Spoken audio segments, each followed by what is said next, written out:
Dalam game detektif cerita ini, yang dilakukan pertama-tama adalah membagi peserta didik menjadi beberapa kelompok. Lalu, setiap kelompok diberikan cerita pendek untuk dibaca dan dianalisis bersama terkait unsur intrinsik yang ada di dalam cerita pendek tersebut.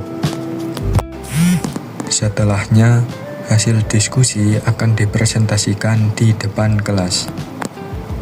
Yang pertama adalah tema tentang agama, dan yang kedua tokoh dan penokohan. Yang pertama adalah kakek, rajin beribadah dan baik hati. Ajosidi memiliki sifat jahil, pembuat bualan, ramah, tetapi di balik bualannya terdapat makna tersirat.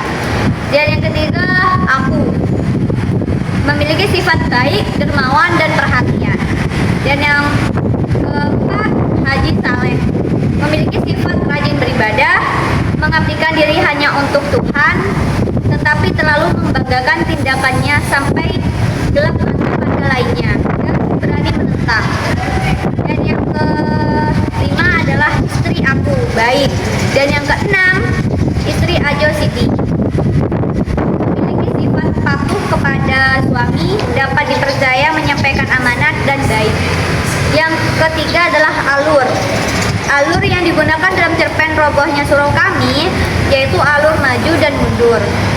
Hal ini karena ceritanya bertumpu pada kisah sebelumnya dan menceritakan mengenai sebab tokoh aku meninggalkan seorang kakek penjaga surau dan kemudian menceritakan kembali lanjutan kisah tersebut.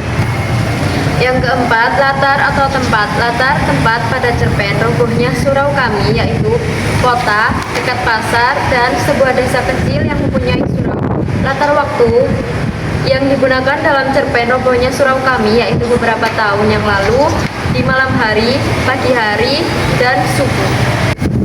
Yang kelima adalah sudut pandang. Sudut pandang dalam cerpen robohnya surau kami, pengarang memposisikan dirinya dalam cerita sebagai tokoh utama atau akuan sertaan, sebab secara langsung pengarang terlibat di dalam cerita pada bagian awal cerita. Dari cerpen robohnya surau kami, dalam cerpen ini terdapat kritik terhadap pola pikir religius yang keliru, yang hanya memandang atau berfokus pada ibadah ritual atau akhirat, namun mengabaikan tanggung jawab dunia duniawi dan sosial. Dan Indonesia tidak boleh hanya mementingkan ibadah ritual saja, namun harus seimbang dengan kehidupan sosial dan tanggung jawab duniawi. Dan terakhir, peserta didik ditugaskan untuk memperagakan atau melakukan suatu adegan dalam cerita pendek yang telah dibaca dan dianalisis tersebut. Di sini, kami sedang melakukan adegan saat Haji Saleh di akhirat sedang mengantri hendak bertemu dengan Tuhan.